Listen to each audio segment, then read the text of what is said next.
Oi, pessoal. Boa noite. Tudo bem? Olá.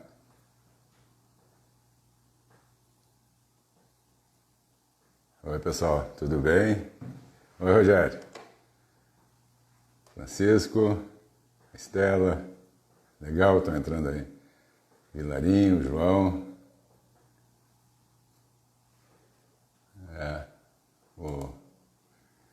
Hoje, bom, pessoal.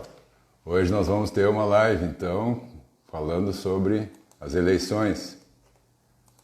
As eleições de 2020, né? Assunto hoje bem polêmico, muita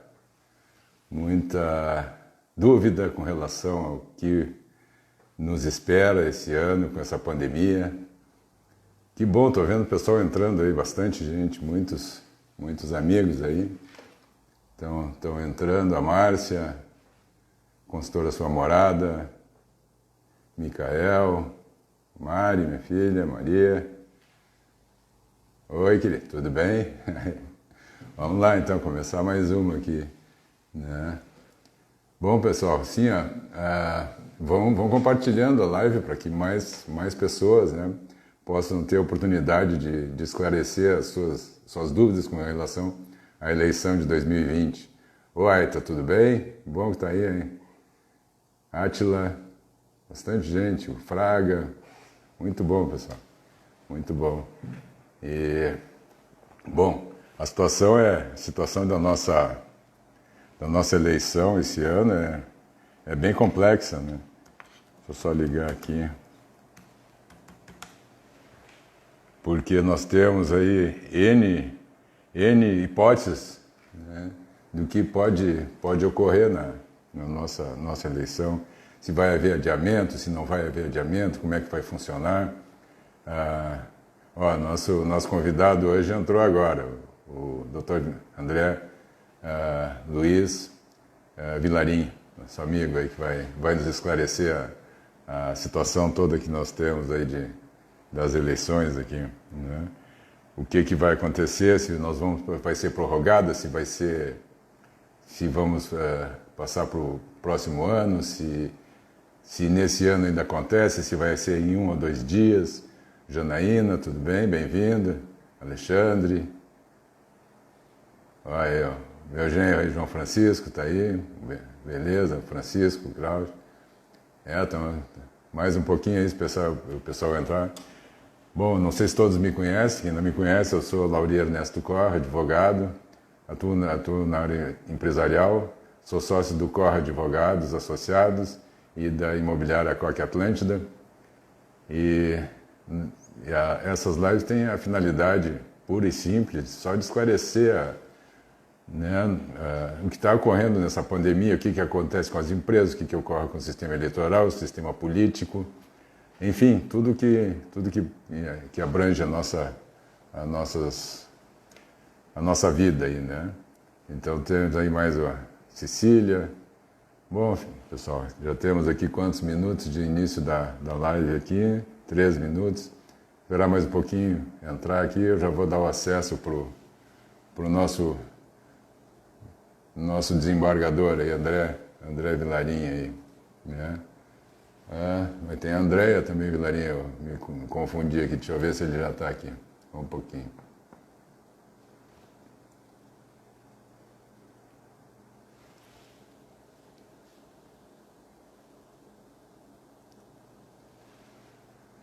André, cadê ele? Vamos ver.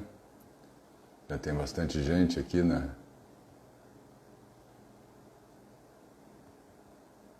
Vou ter que mandar o convite aqui, não estou achando ele. Vamos ver. André, só um pouquinho. Tá aqui, Então tá, pessoal, é o seguinte, eu vou dar o ingresso para ele, vai dar uma boa noite aqui para vocês, né? E está entrando aí agora para nos dar um... aí, Theo, como é que é? Nosso grande incentivador aí. Oi, Luísa, tudo bem? Ó, tá chegando. Aí, doutor, boa noite, como é que vai? Tudo bem? Boa noite, doutor Lauri. Tudo bem? Tudo ótimo, senhor. Tudo certo. Que Aproveito bom para aqui. cumprimentar aí a tua assistência, a todos que estão nos assistindo.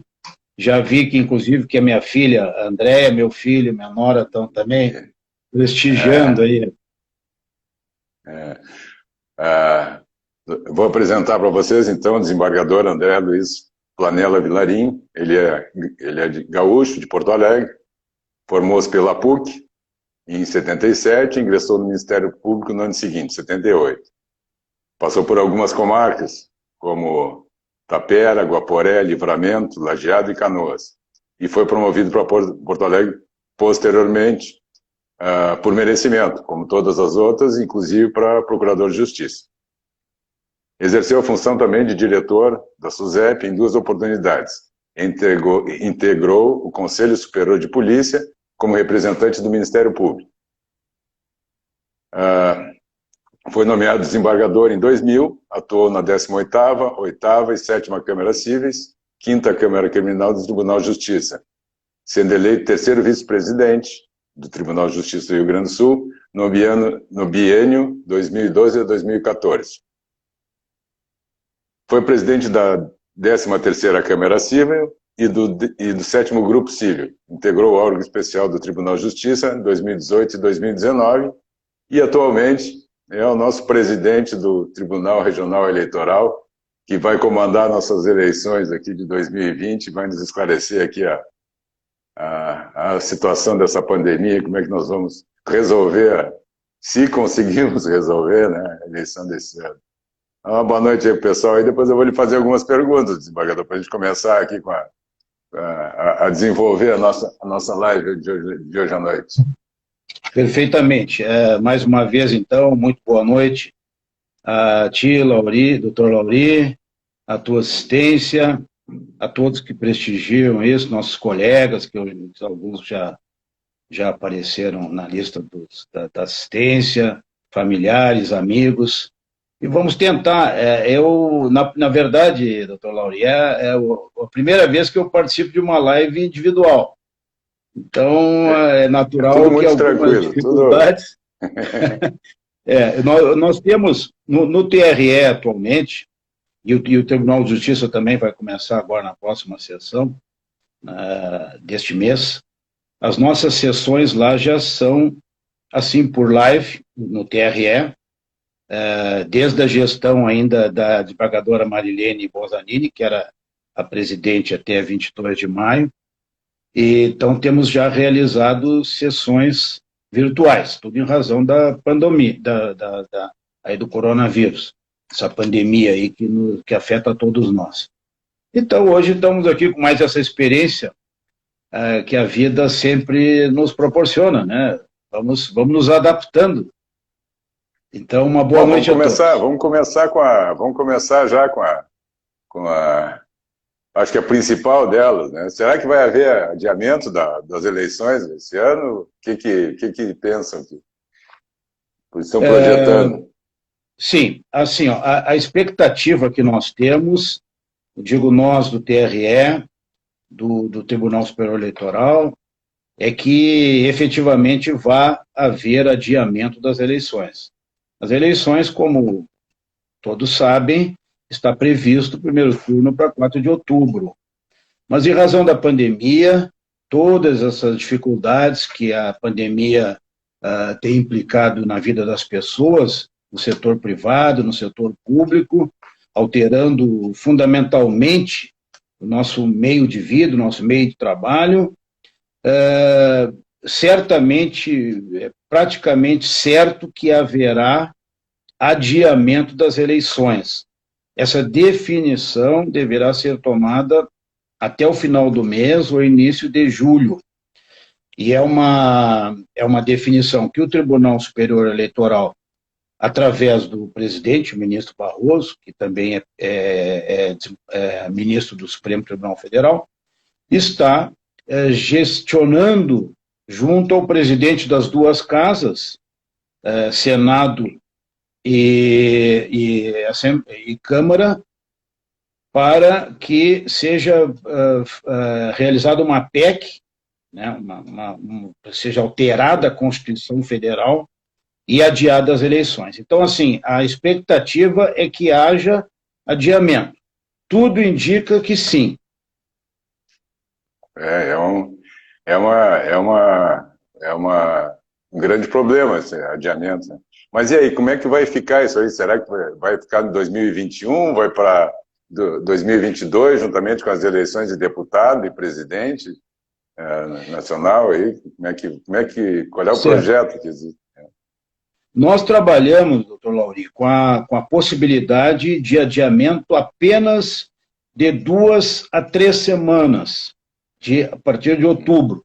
Então, há uma expectativa de que o primeiro turno se realize em 15 de novembro. É uma data estimada, é uma data prevista, e para nós, para os tribunais regionais eleitorais, seria uma data ainda boa, porque tem que haver aquele distanciamento para o segundo turno nas cidades com mais de 200 mil habitantes, e esse segundo turno ocorreria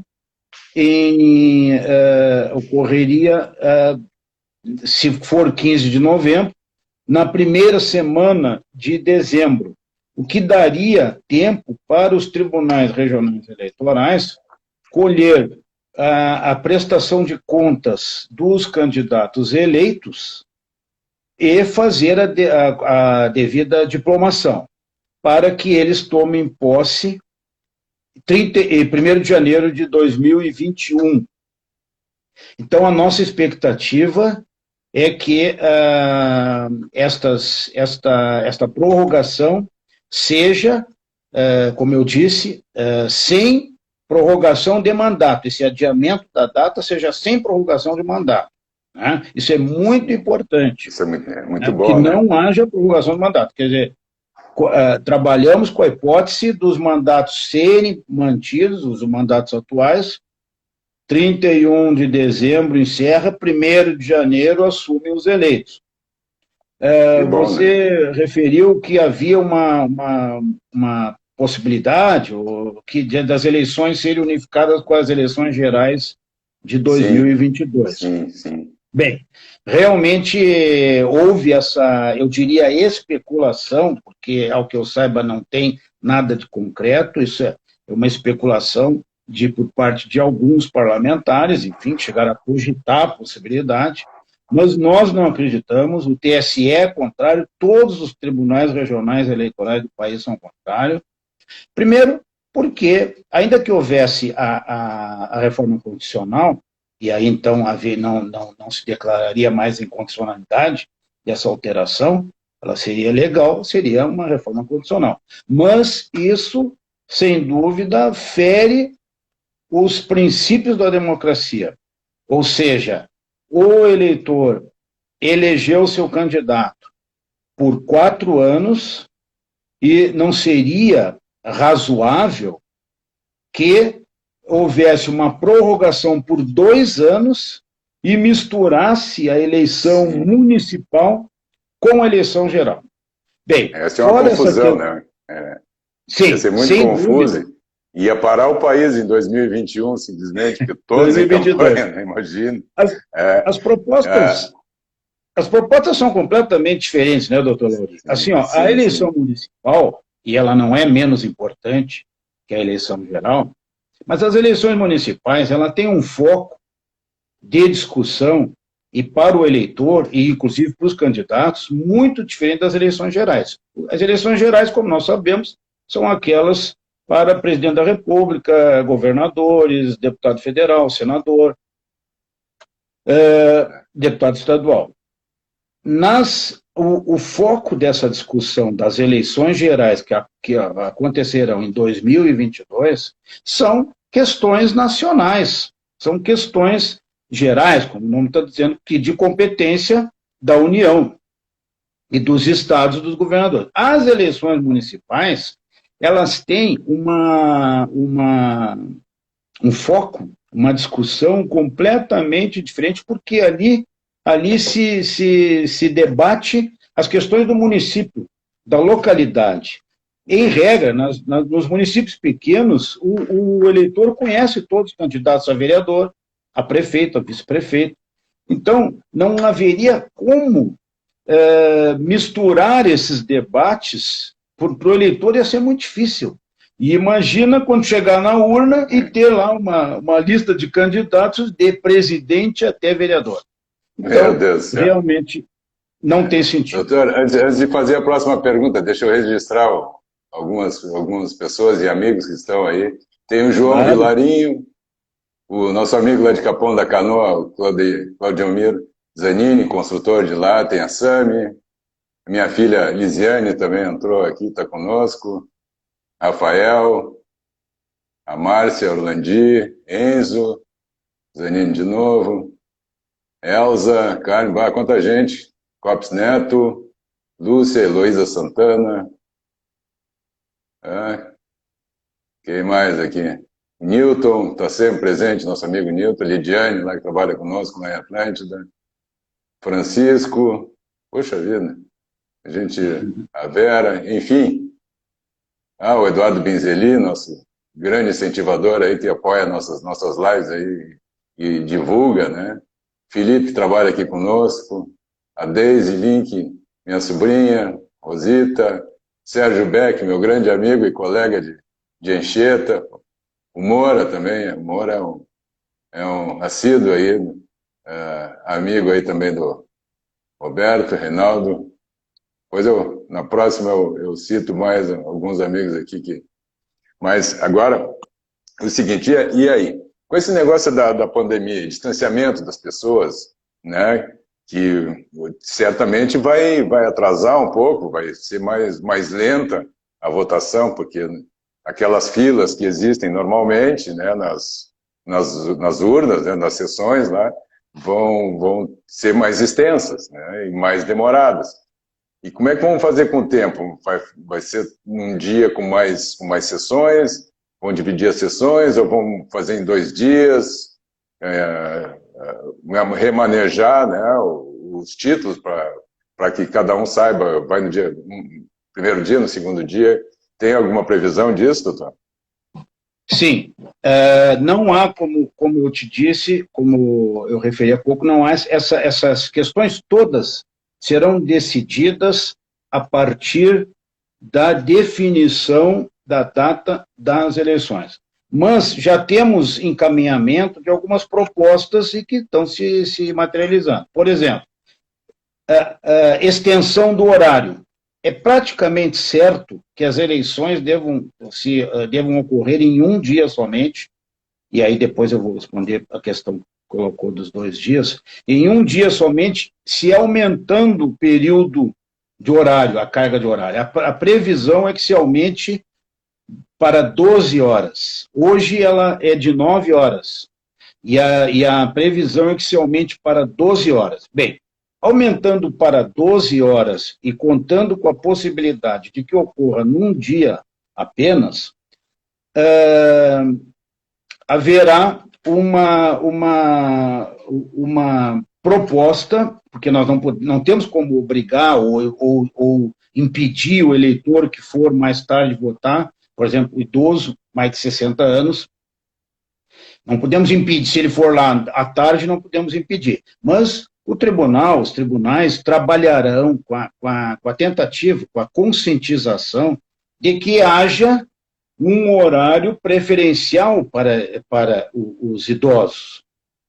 Essa é uma das propostas que está sendo bem articulada e bem examinada.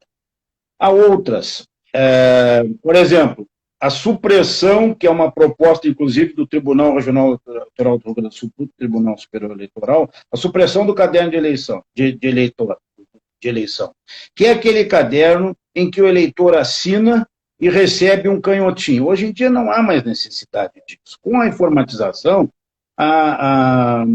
o eleitor consegue a sua quitação ali, a certidão de quitação eleitoral. Tem outras medidas, muito importante, a biometria não será realizada. A biometria que nós vínhamos... Não, isso está praticamente definido. Como eu te disse, todas essas questões, elas dependem de definição oficial. Mas, oficiosamente, são as propostas que estão sendo examinadas e são as mais razoáveis e mais adequadas. A supressão da biometria é praticamente certa. embora a biometria seja algo extremamente importante para a segurança do voto, que a biometria serve para identificar o eleitor, para evitar aquele problema que se tinha no passado de um eleitor ter 2, 3 títulos em zonas eleitorais diferentes. Se mudava de estado, mudava de município mesmo dentro do estado e continuava com 2, 3 títulos e nem sempre o sistema conseguia identificar. A biometria veio para eliminar isso aí.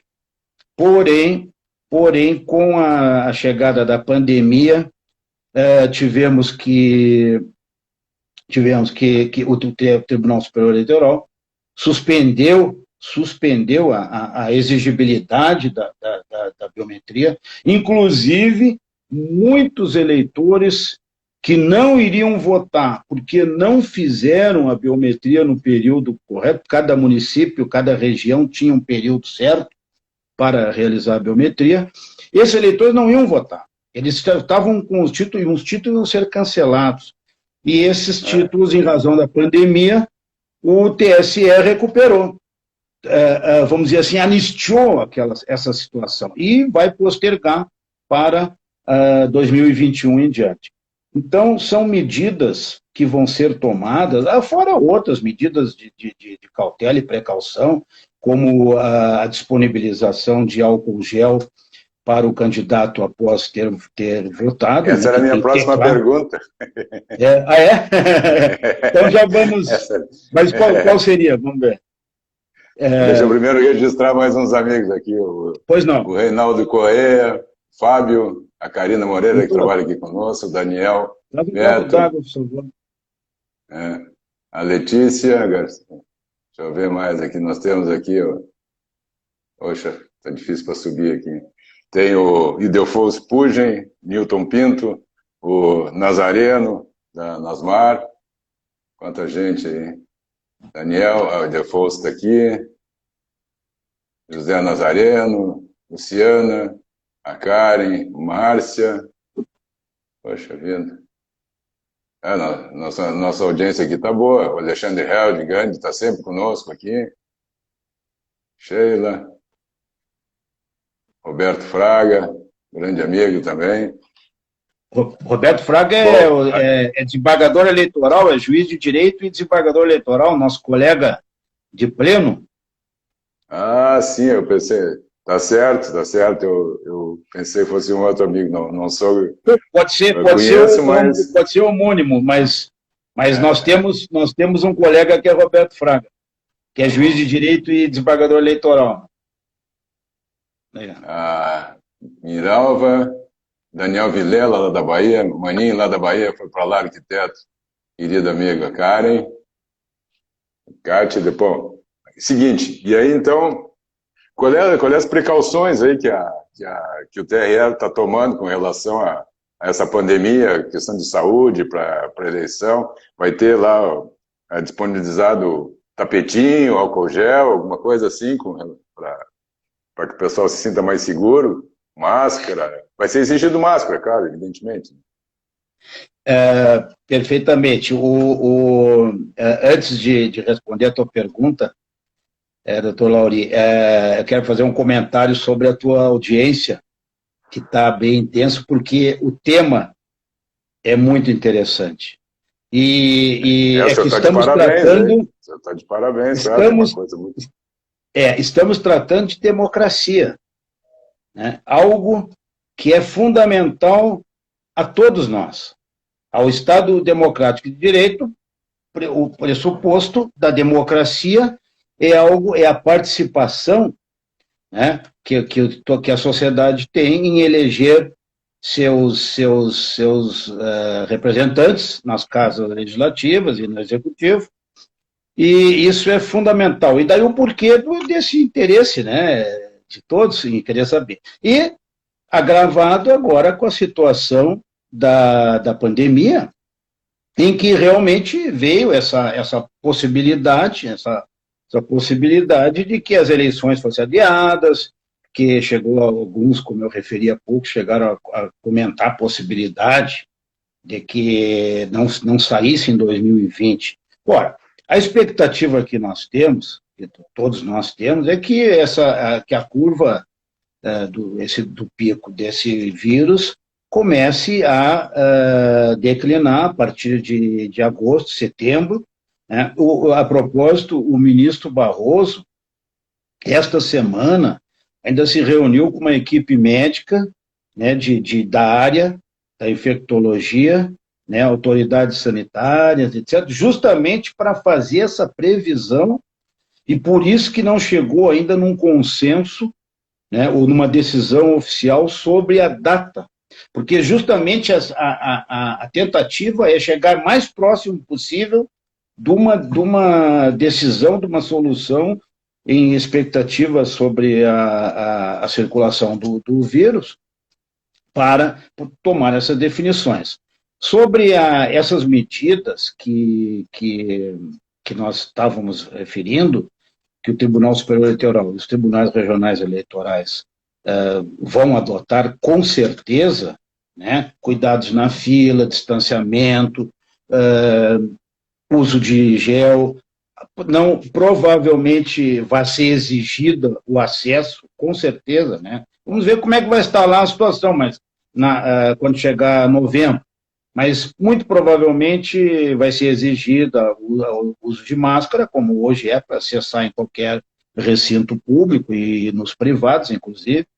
Então, essas cautelas nós vamos adotar, porque nós temos preocupação firme do Tribunal Superior Eleitoral e dos tribunais regionais eleitorais preservar a saúde e a segurança do eleitor e dos servidores, né? Porque nós temos ali, em cada sessão eleitoral, quatro servidores voluntários, né, que prestam serviço ao país, à justiça eleitoral, e nós temos que preservar para essas pessoas. Tem mais alguns outros que também trabalham no dia das eleições, isso naquele contato com o público, né, segurança, enfim, e nós precisamos nos preocupar com todos esses.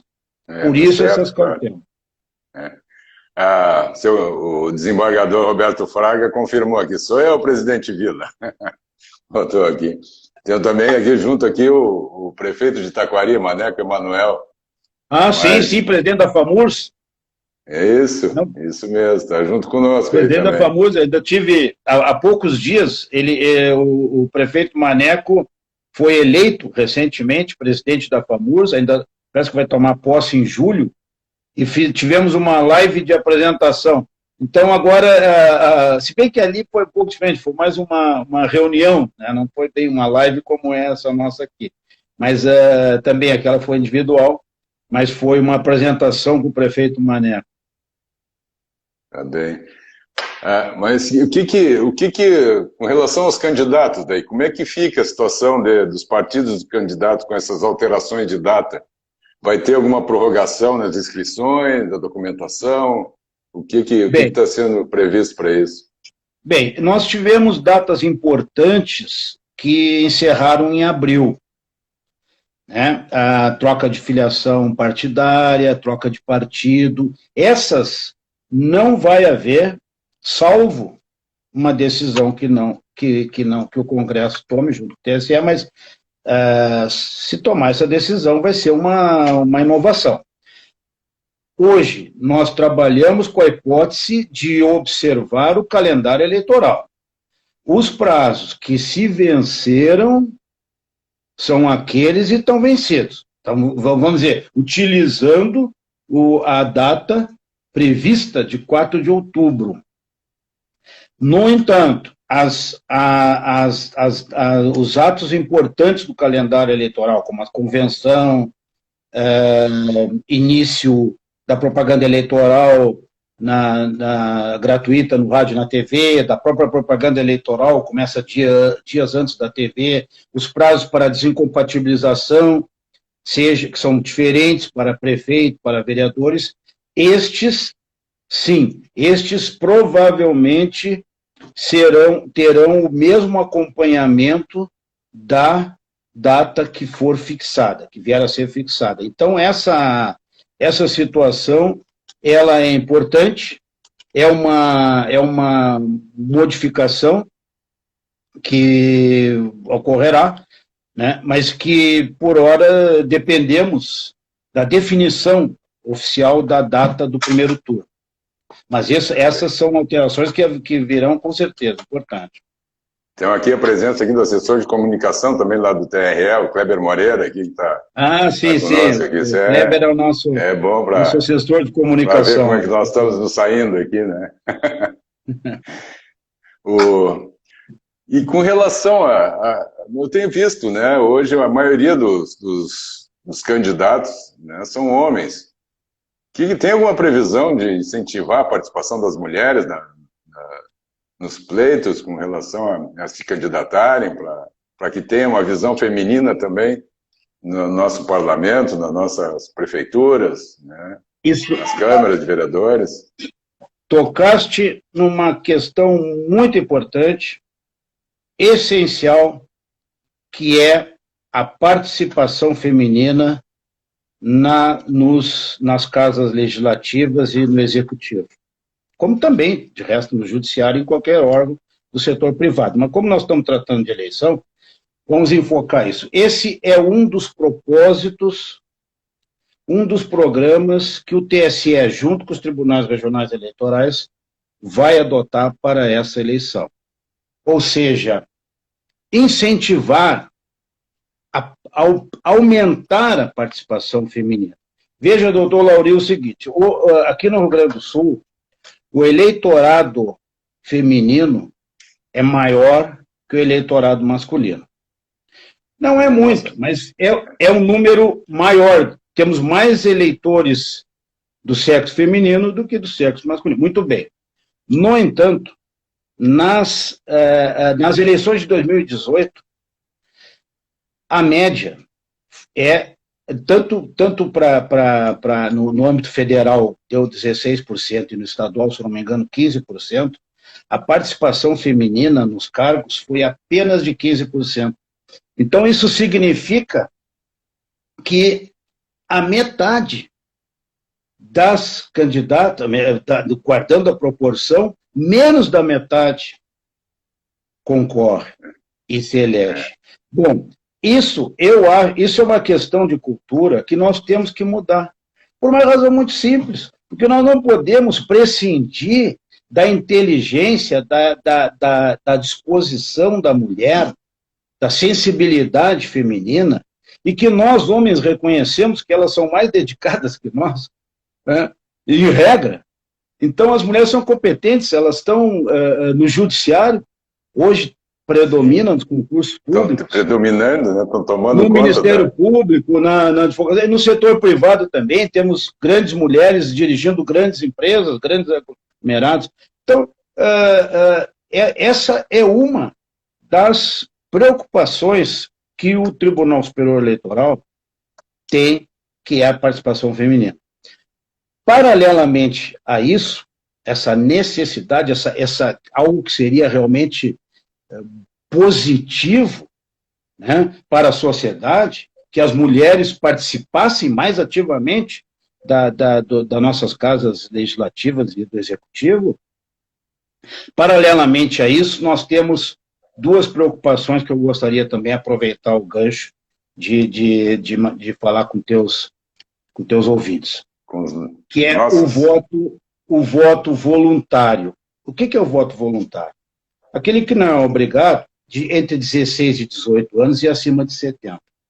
Muito bem, quando a Constituição possibilitou o voto voluntário entre 16 e 18, o acesso, a demanda dos jovens foi impressionante. Impressionante. Todavia, a cada eleição, o número, a quantidade está diminuindo impressionantemente. Impressionantemente. Isso, então, é outro ponto que nós temos que trabalhar e mudar essa cultura e conscientizar o jovem da participação,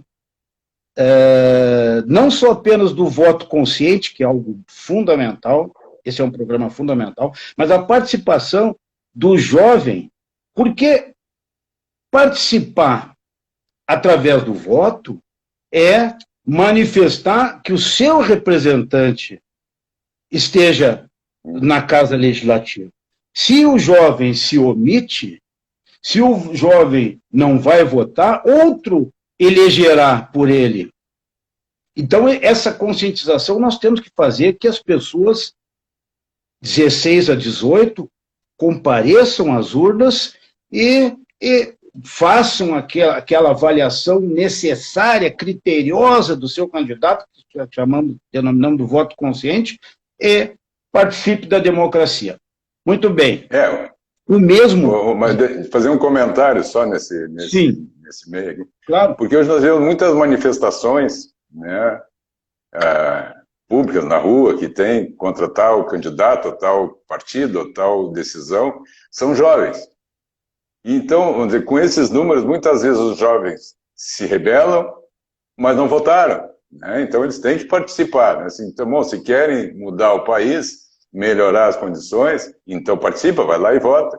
E eu vou citar uma coisa, minha mãe tinha 88, 89 anos, 88, 87 anos, e ela fazia questão de votar. Ela ia lá com a bengalinha dela, ia ali no Leopoldino Juvenil para votar. Dizia, não, eu tenho que votar. Então todos têm que fazer a mesma coisa, né? Tem que seguir esse exemplo aqui. Porque nós temos que decidir melhorar a situação do nosso país, né? E eu, antes de entrar na questão do voto acima dos 70, que também é voluntário, também exatamente na linha dessa ideia que tu traz, da participação. Nós sabemos que há uma falta, um desencantamento, vamos usar esse termo, com a política, falando em tese e de modo genérico, com a política e com alguns órgãos da vida pública, do setor público. Perfeito. Sem entrar no mérito, mas sabendo que essas questões, que essas críticas têm que ser atacadas na via correta, e para isso existem os processos legislativos, os processos judiciais, existem, então, todos os procedimentos legais que é esses que devem ser adotados. Agora, a omissão não. A omissão é a pior delas. É o mesmo princípio que devemos rejeitar para o voto nulo e para a abstenção. Quando o eleitor se abstém, sendo obrigatório o voto, ele vai lá e se abstém, ou anula o seu voto, ele está transferindo a um desconhecido que eleja por ele. Então, essa cultura, essa conscientização que a gente tem que fazer. Existe uma grande parte de países do mundo que o voto não é obrigatório. E, no entanto, a abstenção e o voto nulo é mínimo. Então, sempre sabe que é um dever, né? É um dever de votar, porque é um dever. A solução está indicando quem que vai resolver os problemas, né, em seu nome. Exatamente, no país, porque né? eu parto do princípio assim, que nós não podemos criticar sem apresentar uma solução. Não estou de acordo com isso, então você apresenta uma solução, pode ser melhor. No caso da política, tudo bem, o eleitor não pode resolver um problema que compete à Casa Legislativa ou ao Executivo resolver, mas ele pode e deve participar através da eleição consciente do candidato que ele entenda como melhor. E mais, fazer o acompanhamento da atuação política do seu candidato. Isso é importante, isso chama-se democracia, né? E que é muito fundamental através, inclusive, da renovação do mandato. Porque se o determinado político, como qualquer outro setor na vida privada, é assim, se não der uma resposta que os seus eleitores esperam, ele não vai renovar o mandato dele. Não vai renovar. Então, isso é democracia. Se não for um bom político, né? Tem que ser substituído. Né? Tem que ser. O que nós vamos fazer? Tocou doutor Laurino, uma questão muito importante, que é do voto acima dos 70 anos. Veja que como é importante isso, que 10% do eleitorado é integrado por eleitores acima de 70 anos. Não significa que eles compareçam, evidente, mas tem o título, pode comparecer. Então, o que eu refiro com isso? Decide uma eleição. Sim, claro. O eleitor acima de 70 anos decide uma eleição. Assim como o jovem lá pode decidir lá na outra ponta, do 16 ao 18.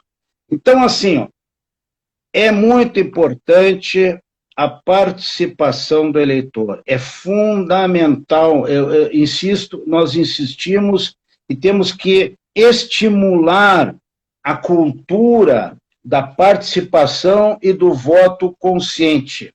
É a forma como a cidadania tem de se dizer presente nos destinos do seu país. Isso é muito fundamental, é muito importante isso. Eu tenho lido uns estudos agora com relação à idade, né? Quando é que nós chegamos no auge do conhecimento e do discernimento, né? Com relação às coisas que nos cercam? E alguns estudos apontam que 60, 70 anos nós estamos no auge do conhecimento. Mas, por sua vez, como eu dito, as pessoas param de votar quando elas são, do meu ponto de vista, seria obrigação votar, claro que não, obrigação que eu digo consciente, né? Votar para decidir e resolver os problemas do país, para os seus netos, para os seus filhos, porque tem mais conhecimento, vivenciou mais as situações, né? Então o voto dele é muito importante para que o país tome o rumo, mude, porque ele já sabe o que aconteceu há 10 anos antes, 20 anos antes, o partido que teve no poder, o que ele fez, o que ele deixou de fazer. Um jovem de 16 anos não sabe o que aconteceu há 10 anos antes, porque nem tinha noção do que era a política, né? Então, acho que isso é muito importante, fazer uma conscientização, né, para que haja votação realmente que ocorra para aqueles que não são obrigados. Vou aproveitar aqui e vou emendar uma pergunta aqui da Márcia. Aqui, né? Só me permite, doutor Lauri, isso claro, que você estava referindo aqui é fundamental, porque a experiência, assim como nós temos a força, o dinamismo no jovem, né, a disposição, né, a força para estudar, para aprender, para ser... Na outra ponta, o idoso, ele tem o conhecimento, tem a experiência, tem a temperança. Então, isso é fundamental. Esses dois polos é que vão vão construir o melhor caminho. Nós não podemos nunca abrir mão da experiência daqueles que, como você referiu, já passaram, têm uma história, já passaram pelas fases, já passaram praticamente por todas as situações. Nada é novidade para eles. E os jovens, trazendo a sua força, o seu dinamismo, somando com a experiência dos idosos, que vão construir este caminho que todos nós desejamos. Só uma questão, nós sabemos agora, em razão da pandemia, que infelizmente haverá uma abstenção maior, e aí compreensível, das pessoas de mais idade. Tudo vai depender, claro, né? Tudo vai depender de como é que vai estar o coronavírus lá em novembro, né? Espera, se Deus quiser, que já esteja com bem menos situação que agora. No entanto, se sabe que o vírus não vai desaparecer, né? Ele vai reduzir com o distanciamento social, etc., mas desaparecer ele não vai. Então, os cuidados vão ter que ser tomados. E com isso, se espera que muitos idosos não vão evitar, justificadamente, no caso, de comparecer às urnas por essa circunstância. Mas faz parte, né? São os dias que nós estamos vivendo. Temos que nos adaptar a eles. Todos vão pegar, né? Todos vão pegar. De uma forma ou de outra vão ter contato, quer dizer, melhor dizendo, vão ter contato. Vão ser, não vão ter os sintomas, né? O outro outros vão ter mais leve, outros um pouco maior, né? Porque é o vírus, né? O vírus está aí, enfim. Mas vou aproveitar a pergunta da Márcia aqui, Orlandini. Ela tem uma dúvida seguinte: caso não seja possível realizar a diplomação dos eleitos até o final do ano, quem assumirá os cargos de prefeito em 2021? Os eleitos. Os eleitos. A diplomação não é requisito. A diplomação não é requisito para a posse. Ela é melhor que seja feito porque significa que as contas do candidato e do partido dele estão, do candidato estão quites com a justiça eleitoral. Não é melhor, é prudente, é do sistema que a diplomação ocorra antes da posse. Por quê? Porque se houver algum problema, ele ainda pode ser, essas contas vão poder ser melhor verificadas ou até, se for o caso, se fosse um caso muito grave, até barrar a posse. Se o candidato tomar posse e não der tempo para prestação de contas, ou se houver um problema, ele pode ser empossado e as contas vão ter que ser examinadas posteriormente à posse, e aí, dependendo da situação, a lei prevê algumas situações, só devolução de dinheiro recebido do fundo eleitoral, ou também, em casos mais graves, pode até haver perda de mandato. Tá certo. Aqui tem uma pergunta aqui, a Grace ela fez aqui. Da fake news? Eu estou vendo uma que está vendo aqui da fake news. Esse é um tema importante que nós poderíamos tratar. É muito importante. Tem a campanha, né? Tem a lei 13.834, que criminaliza a desinformação, né, por denunciação caluniosa, né, com a finalidade eleitoral, tem tudo a ver. Então, o que podemos fazer para combater essas fake news que estão faladas aí? Na verdade, já existe diversas medidas que o Tribunal Superior Eleitoral, através de convênios com entidades públicas e privadas, o TSE firmou no sentido de fazer esse combate à fake news. Nós sabemos que a fake news é um problema muito grave, muito importante, e que na época das eleições se agrava, né? A fake news, ou a desinformação, ela pode contribuir decisivamente para a eleição de um candidato que se valeu daquela informação má, ou pode, o que acontece com mais razão, prejudicar um candidato com informações erradas. Hoje em dia, nós separamos, existe a fake news se divide hoje em dois grandes grupos. Fake news dos amadores e fake news profissional. A fake news dos amadores, essa do WhatsApp, né, o que nós temos que fazer é uma conscientização, e aqui é muito importante a participação da mídia oficial, da imprensa, em fazer a distinção da informação e da opinião, e transmitir ao eleitor, no caso ouvinte ou ao leitor, a informação correta.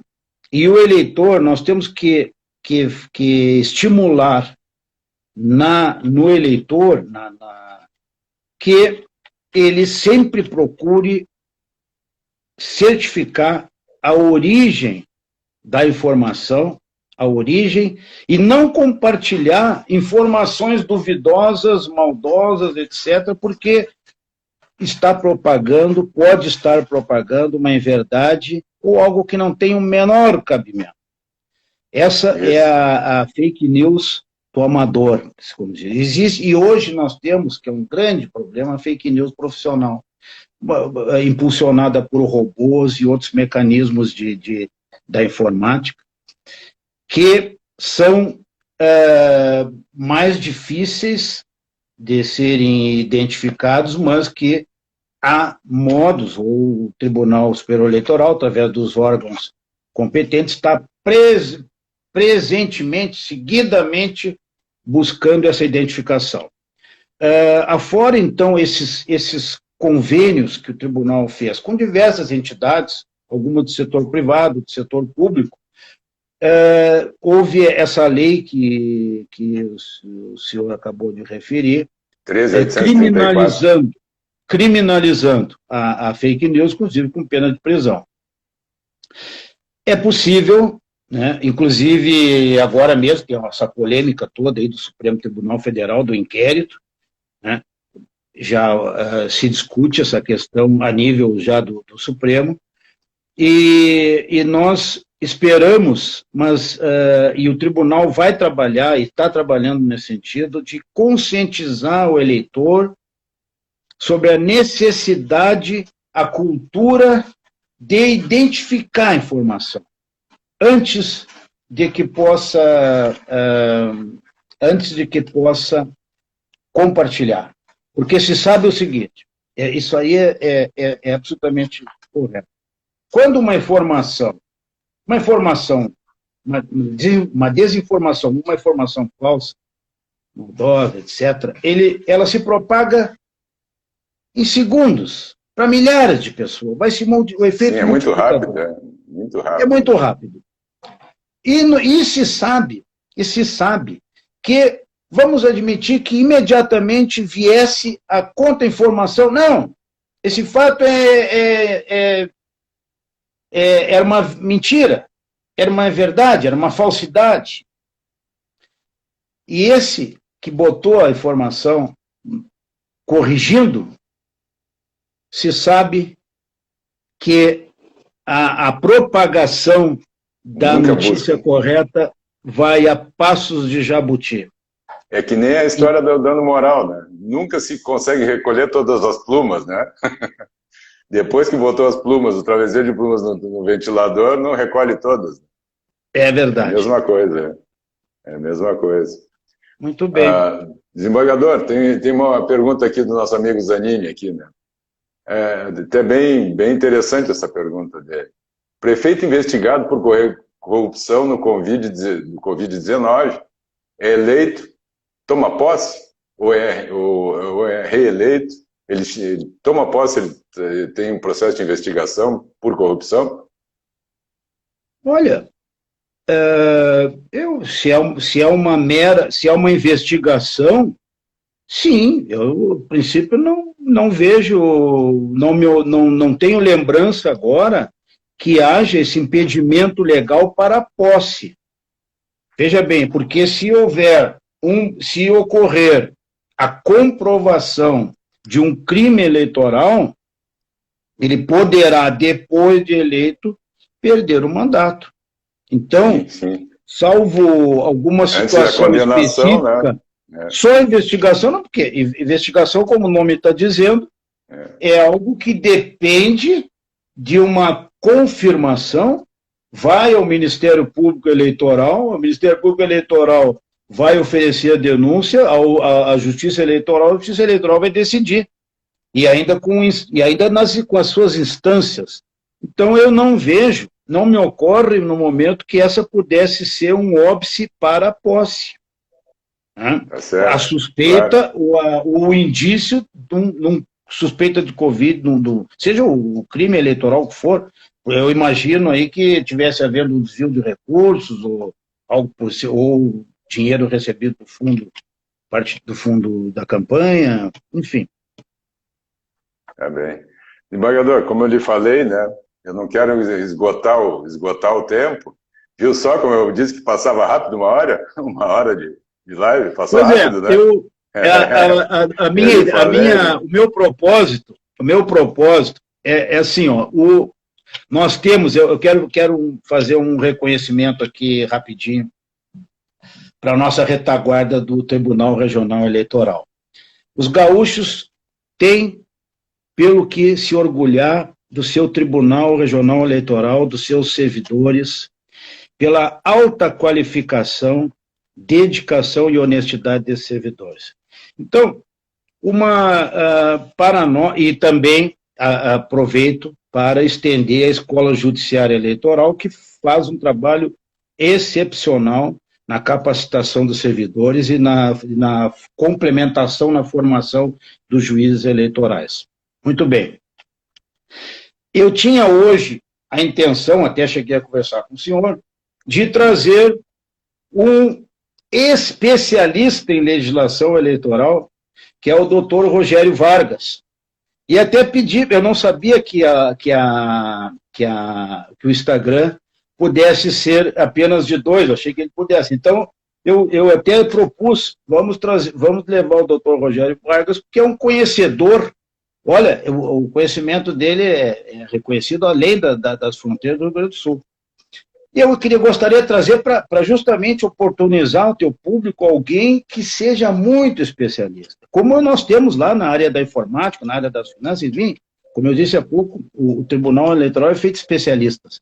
Mas, infelizmente, acabou dando esse óbice aí, não pudemos trazer o doutor Rogério. Foi uma pena, porque eu gostaria que o teu público pudesse ter esse contato com ele, porque se trata realmente de um conhecedor aí da legislação eleitoral nacionalmente reconhecido. Poderíamos fazer, o pessoal aqui, quem está assistindo e os demais, enviar umas perguntas e, quem sabe, mais adiante fazer uma live com ele para esclarecer algumas coisas com relação, especificamente, à legislação, né? Então, aí quem pretende concorrer, vereadores, prefeitos, então, poderiam enviar algumas questões para mim, né? Pelo próprio Instagram mesmo. E aí ver a quantidade de questionamentos que existe e convidar o Dr. Rogério para ele participar conosco de uma live aqui para esclarecer toda essa nossa eleição e essa nossa legislação eleitoral, as dificuldades que existem, né? Tenho certeza que essa live será de grande utilidade aos operadores do direito da área eleitoral e ao público, né? Porque às vezes a pessoa tem... É claro que provavelmente ele só vai poder se manifestar nas situações em tese, né? Porque o tribunal, uma das atribuições do tribunal... Sem consulta ele não pode responder, né? É responder consulta. Mas é atribuição do Tribunal Regional, mas nós só podemos responder consulta em abstrato. No caso concreto, não, né? Assim, mas ele certamente, o doutor Rogério, vai oportunamente prestar grandes esclarecimentos aí. Tá bem. Então eu quero agradecer a oportunidade, doutor Lauri, e realmente foi muito importante esse contato, tá? E agradeço a oportunidade e deixo aqui uma mensagem para os eleitores que nós manifestamos aqui na nossa conversa informal, assim, participem. Que coisa boa, saudável é a democracia.